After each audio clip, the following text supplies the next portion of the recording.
Hello, everyone. Good morning, good afternoon, good evening, depending on where you're connecting from. I'm excited to be on this show today, Making a Difference every day with Sandra Uko. I'm excited, and I have a guest with me who I'll be bringing on board. His name is Tolu Famuyiwa. But before I bring him aboard, I like to just say what the Made Show is all about. A Made Show, we bring men, great men and women who have great story to tell as regards how they began, their beginning, how it was rough for them, and what they did, over time that made them a success, going from zero to hero. So we learn and glean from others who have been there. We do not need to reinvent the wheel. So we just learn from others so that, we can ride on on their shoulder to get to where we need to be on time. Like I said, men and people have gotten ahead of us, carrying us to greater place. So we need those great men to share their stories so we can glean and learn from them and do our business and our jobs better and get better at what we do. And before I bring my guest, I'd like to introduce myself. My name is Sandra Uko. I'm a speaker coach trainer. I'm also a member of the Toastmasters. As the Vice President Public Relation, I'm also I'm also an IT sales expert of over 20 years in the IT industry. So I sell and I speak about sales and how you can get your products and services to those who need them, because you can have a great service, but if you don't know what and how to get it to the people who need them, your service will just be there with you. So I just recently got gifted the Presidential Lifetime Award. I'm also a best-selling author, and I help people bring their contents to life. Everyone has a book in them. So you might want to write a book, you might want to put some content out there, and you need help, you can speak or reach out to me. I'll be excited to help and guide you. And so today we have a great guest. I'll be bringing him on board. The next person you get to see is our guest. He'll be introducing himself. At least he'll be a better person to sell himself better than I would do. So the floor is all yours, Mr. Toluleke Famuyiwa. So great to have you, sir. Good. Thank you so much. So my I don't audience know would what. like to meet you. So tell us about yourself, what you're doing in your work. Yes, thank you so much. Well, I don't know any special thing to say about myself. My name is on the screen. I'm a professional. I have PhD. I work in the research industry. I do research and also involved in leadership and communication. I'm a member of John Maxwell team and also Toastmasters International. I believe in supporting, helping people to become their best, better version by connecting with them and learning about their story. And that's why we're here today, to talk about my story and see if I can learn from Sandra too. Thank you. You have come to claim from you. You are the speaker today. You are our guest. Okay, then. Good to have you, sir. So, can you tell us all how it all began, what propelled you, and how did you all start? Was it all rosy? Did you have difficult times and moments, and how did you maneuver? How did you get through? Yes, thank you so much. When you say start, it depends on where do you want me to start? When I was Okay, born? Or... what informed you to, moving to diaspora? Because something is something that moved you here for better life, or you came here for schooling or something. So maybe your college days and how it prepared you to what you're doing presently. Good. Thank you so much. I came from Nigeria. I came to study in the United States of America. I came for my master's because I felt then I needed to get that international exposure and really learn new things, new skills that can help me to further my career. So when I came, of course, there are challenges like any other person, new culture, new environment, new way of life that I had to learn and I'm still learning. And what propelled me is the fact that I believe that there's something better out there for me. I always believe that every generation should be an improvement on the previous generation. Yeah. The only reason why we're excited there's going to be a tomorrow is because there's opportunity for us to improve and do things better. So with that mindset, I discovered that one of the ways I can do that is to get more education, get enlightened, and also just expose myself to another world and then another people's way of life, another Our culture. way of thinking, and so many things that can help me to shape what I want to do. That's awesome. That's a great word. And that's what I think most of us, that's what we are all looking at. You know, it said a leader is an avid reader. A leader is a learner. You keep learning. You keep on learning, relearning, and learning. The things that, okay, probably you just look at, oh my God, I need to unlearn this. These are not things I need to carry to my next level. So we need to unlearn. And sometimes there's some things that are good that we need to imbibe. We keep relearning it to make it part of us, you know. And learning is continuous as long as you're living. A leader keeps learning. Thank you so much, Tolu. That's a great one. Knowing that, exposing yourself, stretching yourself, extending yourself, leaving your comfort zone, because a lot of times we just want to be where we are and just believe God, what will be, will be. And I don't believe in that saying. I believe that you can make what you want. So that's why I tell people, I said the life you make for yourself now is a life that you will live. So as you lay your bed, so shall you lie on it. So how do you want your life to be? So if you want your life to be more glorious, then there's something that you need to do. You need to do the working. You can't sit there and wait and said it will just fall on your lap. You need to extend yourself. You need to grow. It is said that you must leave your comfort zone for you to grow. What doesn't stretch you doesn't grow you. So you've got to stretch. You got to, have a lofty idea, a great dream, a great vision. If it's just all about you, then it's not, you don't need God. But when it's bigger than you, then you need a super being. You need God to help you get to the next level. Awesome. That's a great one, sir. But I want to find out from you, when you moved here, how was it for you the first few months? Was it rosy? Was it tough? Did you feel like, oh my God, I want to go back? Or, oh, how do I go through this? Were you ready to go through the thick and thin? Of course, like I said earlier, it was very challenging when I first came. And for international students, I know for some people that are hearing this and watching the struggle is clear. I mean, you coming from another country, you don't know whether you're going to get a visa to come in. And if you eventually get a visa, you have other things to worry about. One of the things that I had to worry about in my own situation was funding for my master's. As you've known, or as I'm still going to say, I didn't come from a very rich family, so to say, that we have money stacked to go Somewhere. for kids to go to school international. There was nothing like that, so I had to depend on support from the school. And in my own situation, the problem that I had was the evaluation of my transcript got delayed, and I came in late. When I came in, I was told that the funding that I was supposed to receive from the school was not going to be mine anymore because I missed a particular meeting that I was not supposed to meet. So, because when you get financial support, there are stipulations, there are requirements. You have to attend certain meetings as a teaching assistant, to be specific. I was supposed to work as a teaching assistant, and there were meetings that are supposed to guide me as to how the process was supposed to be. To go. But I missed that meeting, and I was told that I was going to not be able to be part of the funding anymore. But I still came anyways because because I'm Nigerian and I'm a Christian. We don't You believe in believe. instability. So I just boarded the plane. I just came regardless of the fact that they told me that I was not going to have the funding already. I came down, and the department. I said that I was informed that I was not going to get the financial support that I needed because I missed one of the meetings that I'm supposed to be part of as a teaching assistant at my college.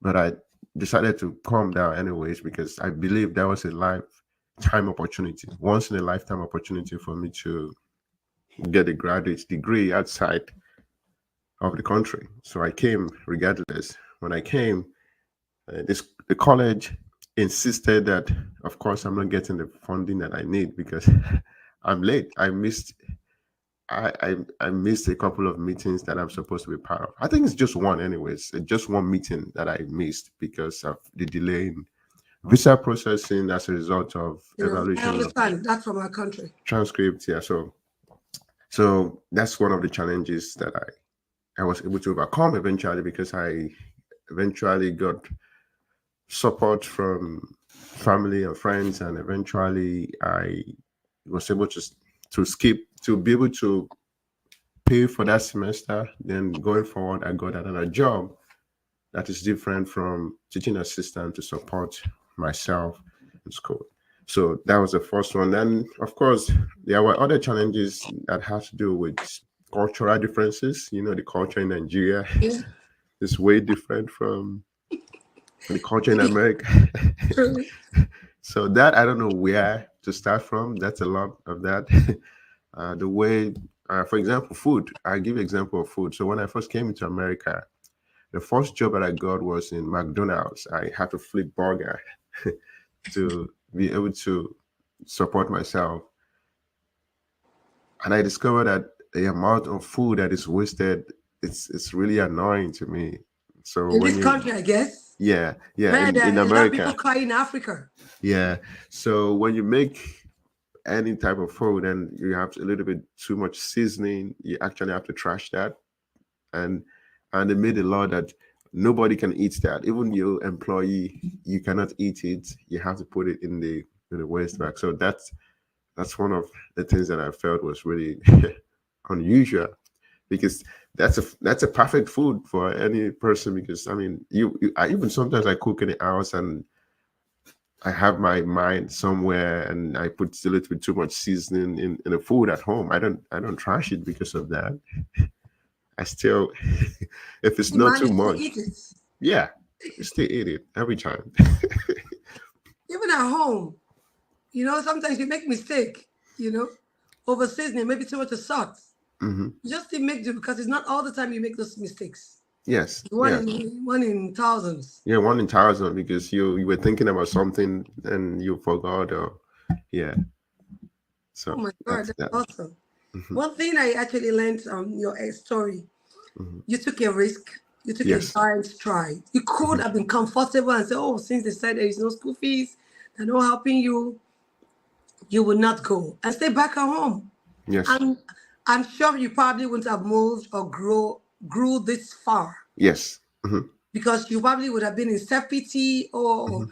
I could have gone a bit early, if not, and you would have shifted the blame to, oh, the country did not do it right, oh, my visa came late, oh, I didn't have the funding to apply for visa on time. All the school did not get your transcript because I suffered that too. I got an F1 visa, but my result could not be found Wow.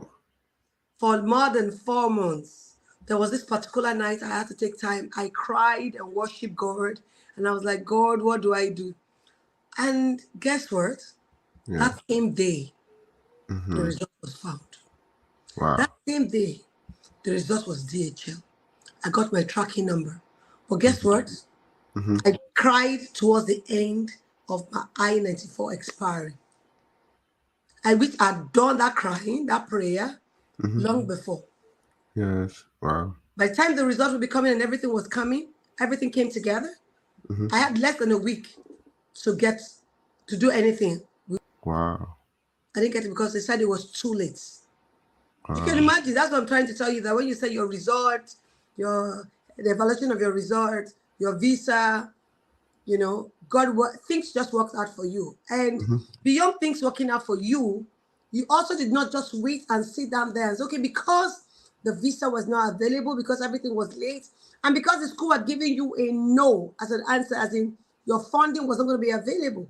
You could have as well said, okay, then there's no need to make that move. But you took a giant stride. Hmm. You stretched yourself. You got here, it was not easy.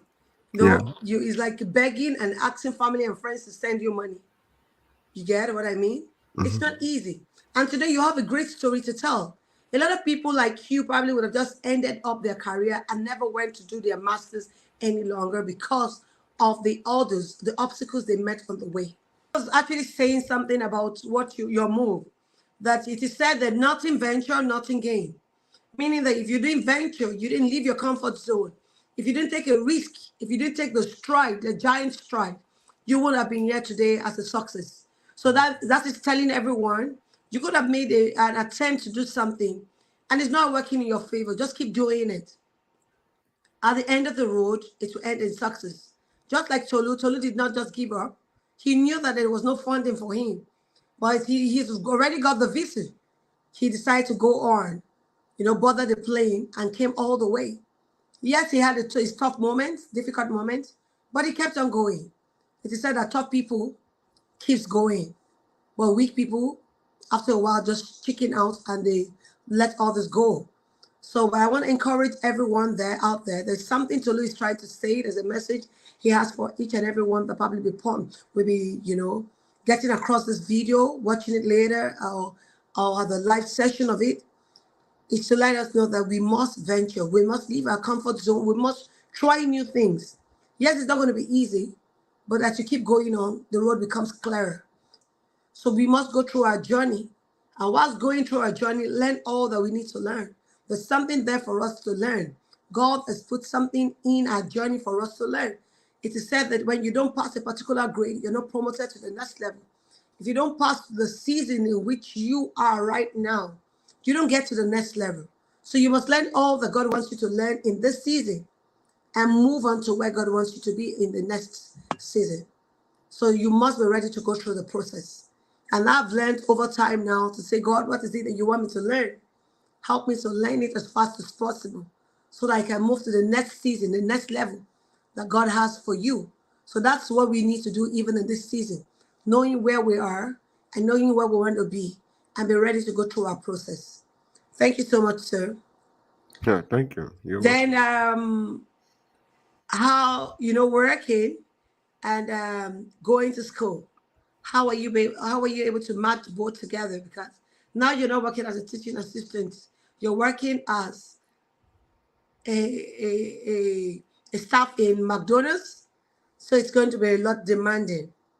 Yeah. How were you able to balance both your work and your study life? Oh, Dan, right? You're talking about Yes, Dan. then. Of course. I mean, it was just time management, basically, being able to manage time. Or when I came, I mean, as you have known, the environment is different from Where we're coming Nigeria, from. whereby you have weekends to move out with family, go out with friends, and things like that. So all those were taken away all of a sudden because now you really have to be tough on your time and study and do the work that you can to support yourself. So I think those were the things that were sacrificed. I tried to make sure keeping healthy is not sacrifice going to the gym. So I try to still do that. I was still trying to stay healthy. So, but then socializing part of it, I think that got Got rid taken of. away. Yeah. But that's a good one, knowing your timing and planning yourself, because that would have impacted on your studies, meaning you probably had less time to study and you have to struggle with your schooling. So fast forward to this time around, all you did, your PhD, what was the motivating factor? What made you to say, okay, I want to just keep reading? And presently now you're working. What also motivated you in doing the John Maxwell? Because I can see your research institute personnel, and right now, so fast forward to now, you did a PhD. What was that motivating factor? I'm asking all this question in one so that I don't keep you longer than, because I know you have a lot to do today. It's fine. So what kept me motivated to do the PhD? It was basically the Again, the interest, environment and the support system. the interest, the desire to learn more about the field of biology, cancer biology, the desire to be a better professional, to be more knowledgeable in my area of study, and also to just expand myself, expand my network, become a better individual by exposing myself to new You think I'm ways more of knowledge. thinking and things like that. So that was what motivated me for the PhD side of it. Then now it's just But the PhD you picked is a very is essential. You have few people. Cancer. yes. What motivated you? Oh, I already did my master's in cancer biology already, Oh, oncology. So that it just means you prefer you left Nigeria. You had a like a roadmap of what you want to do. yeah. I mean, I love science. I love science. When I was when I was in Nigeria, I one of those kids that like playing with animals and trying to observe animals and try to see what observable characteristics you have on animals and things like that. So I love observing the environment and ask a question. I love science. I love physics, chemistry, biology. I did well in those Yeah, and that was subjects. what So kept you yeah. reading. Hmm. Searching for more knowledge and getting yourself so much into it. With your PhD so far, what have you been doing? Have you been working in this? Are you a lecturer? Are you working outside school? Where are you working, and what has kept you going in that Yeah, I area mean, of so field? in the case of my complete completing my PhD, I started working. I worked in a school. I taught for a couple of months in a college as an assistant professor. Then I did a postdoc at University of Miami. Um, in between doing my fellowship at National Institute of Health and looking forward to other positions. I'm a medical writer with Antillean Scientific. Now I'm hoping to transition into industry role at some point that is going to be in line with communication, scientific communication. So that's my motivation to be able to have discussion like this, but then m- make it a scientific discussion, right, about what is happening in the hospital, response of patients to drugs, new drugs that have been made for for cancer, for HIV, or anything. So just having scientific discussion like this is Wow. something that I'm hoping to get So that into. means we should sometime find time to talk about scientific discussion. Yeah, I'm of also a course. scientist, and I worked. I love to teach maths and biology. But it's so interesting in being in science field. It puts you on a thinking level. You understand? You read to understand, and you want to understand the equation, the story behind whatever the equation is. You want to have a story around it to be able to explain that equation. You don't know you're in the science, and now you're a speaker, you're a coach, and you're working in an institute. What has kept you going? One thing I can see is the motivation to learn, being open to knowledge has kept you going. Because if you're not a person that's an avid learner who wants more information, you would not be doing a PhD. You probably would not be looking for more knowledge, looking for more skills.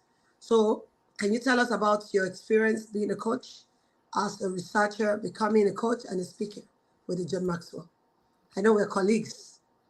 Well, I mean, with John Maxwell team, What like I informed you said, to join them? Because I know oh you're a researcher. Something must have moved you from being a researcher, being working in an institute, to say you want to become a speaker and a coach. yes, I always love communication. When I was doing my PhD, I discovered I like interacting and getting to know people, getting to learn about people's story and try to use my story and their story, mix it together and see what good thing can be made from that. Just like cooking, right? You Yeah. try to that's the kind of energy that I have when I meet people because I love having such conversations. So after I discovered I love doing that, I discovered that I needed to get better at doing that. So it just makes sense to join an organization like John Maxwell team that already have different curriculum, to use for purposes like that. So all the models that we have then, I usually give presentation to graduate students when I was a PhD then. I'm supposed to be charging money for all those, but I was giving it for free anyways then. And some people showed interest, some people showed up. In a world whereby people are just moved about money and they just want immediate, like we are in a Gratification. 2 minute world whereby you just want just things quickly, and Two, it's they difficult to want tell people, immediate well, gratification. to tell people, oh, you have to sit down in this workshop, listen to what I have to say, then whatever I give you, you can apply in the real world so you can get more money. Most people don't want to hear that. They want something they can use right away. Right away. You want to get a job right away. So I think that's part of the challenges. But I knew the importance of doing that, so I was not discouraged, and that eventually made me have about 2 paid speaking engagements after that. Then now not I've not really applied too much of pressure on that side, because now I took a full-time job and things like that. Yeah. So I'm hoping in the future I'll have more time for coaching.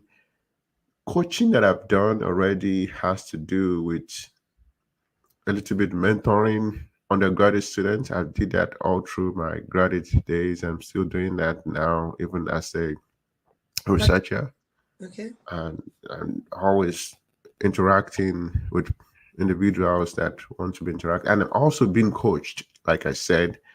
So if you're giving knowledge, you also have to have a Pass it place you're on to getting the someone. knowledge. Awesome. So uh, I always try to improve myself so that I have something to give when there's opportunity to give something. Awesome. Awesome. Great point, sir. Great to hear that. It is said that, learning, you don't just, get to yourself. One thing you did for yourself that actually would make you stand out. Everyone is hearing me or hearing Dr. Tolu today should know that self development is something you can give to yourself that no one can take from you. You can lose all the money in this world. You can lose your assets and your properties, your liabilities and everything, your car and everything. But one thing you will not lose is the self development that you give to yourself, because it helps you to start out with great confidence, helping you to, to be able to contribute back or to be able to give back to your community. And but beyond that, you've also, when you what you learn, you'll teach others. You become good at it. Like John Maxwell will often say, the compounding effect. When you keep doing what you know how to do, you get better. You learn better ways to do it in a better in a better way. So whatever you've received, and really, there's really nothing that we have that was not first received. You received knowledge from someone, and so you've got to pass it on to somebody else. Otherwise, it's going to stink, because it's like having water, stagnant water, and the water is not flowing to others. It's going to smell. The water is going to smell. There's going to be tadpoles in it. There's going to be mosquito larvae and so many other things. So whatever we've learned, we are expected to pass it on to other generations. And as we keep doing that, we keep getting good at what we do. And that's why we have the compounding effect. We get good at what we do and we pass it on to others. Thank you so much for putting yourself to learning and also willing to give to others on a free, webinar and mastermind. That's a great one. And I think that's how we got to meet. It was in the Job Maxwell community that we met, leaders meeting each other. And, you network. And that's one great thing about the John Maxwell is meeting people from all over the world. Because when I attended the first IMC, International Maxwell certification, it was mind blowing for me. And what I told my husband was like, wow, this is a wow experience for me, because that's the first time I will meet people over 6,000 in a room. And I think the Marriott Hotel they use is one of the largest Marriott Hotel, having so many people. Oh my God, it was an awesome moment for me. And I'm sure you two had great moments when Yes. you attended your first IMC. It's a great place to be. And if you want to really grow, you want to really learn, you want a community like the John Maxwell community where you can come with all the great minds, leaders like yourself, to rub minds together, to improve yourself. And this has helped us so much. I can attest to that, and Tolu can tell you his story, and you can see that being a researcher, he didn't just end being a researcher. And because he found that he wants to get good in speaking, he went on to join in the John Maxwell family. And not just only that, the Toastmasters were also colleagues in the Toastmasters, you know. There's Toastmasters, I think, all over. So if you're looking for a great place to belong as a community, to be a great speaker, and you want to be able to pass knowledge to others, and you want to get good at what you do, you might want to look at the nearest Toastmasters around you. These are platforms where you're not charged too much, a arm and a leg, that you can at least, it's affordable, you can join and, you know, get good. Like the lady I told you caught me right away, she's my mentor in the Toastmasters. Whenever I have a speech that I have to give, maybe in the nearest future, she's my go-to person. You know, I do the presentation over and over, put my slides together, show her my slides, and she's able to advise me and give me some good constructive feedback such that I'm better prepared to meet the word or the people I'm going to present. She asked me, you know, then she'll be able to come up with some kind of questions to just show that I am really ready to make a presentation to the outside world. So I want to thank you, sir, for making our time to sharing your story with all the technical, you know, jargons and technical issues that we have. We were able to do it. I really do appreciate you. And also want to thank our audience. Thank you for being on this show. It is said that a leader is one who knows it and shares it with others. You know it and you share. Please, if this is your first time, please kindly like, subscribe, and hit the notification bell and hit the subscribe button. And please share so that others can learn from Tolu's story. Someone is there out there saying, how do I take care of my school fees? How do I leave known for unknown? How do I leave my country to go to an unknown land to go and school where I don't have funding? How can you venture? This is just a great story that everyone, whether in business, whether you're schooling, whether you're doing anything, you want to learn from Tolu. Tolu, I want to say thank you once again. Thank you so much. And do have a blessed evening. Bye. All right. Thank you so much. Thank you for having me. Bye. Are you thinking of how to publish your book on Amazon or how to get your published book to become an Amazon bestseller book? Dip Insight Books is the perfect in-between solution in transforming your ideas into a book. We can help you with all the complicated parts of publishing, such as process TO transformation. What we do: full manuscript evaluation, receive quality assurance edit, full copy edit and final proofread to remove spelling and grammar mistakes, oversee your cover design, create your interior layout, publish and distribute your book, lock down your marketing strategy. Ghostwriting, where there is no manuscript. Our goal is to help you publish your book promptly. Contact us today at 404-740-9091. Email us at info@dipinsightworld.com. To start the submission process, check us out at www.books.dipinsightworld.com and submit your details. You can visit our Facebook page at Dip Insight World.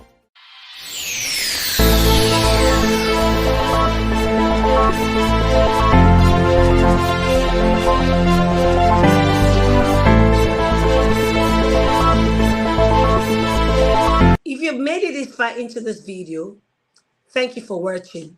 And don't forget to subscribe so you can support your girl. Thank you.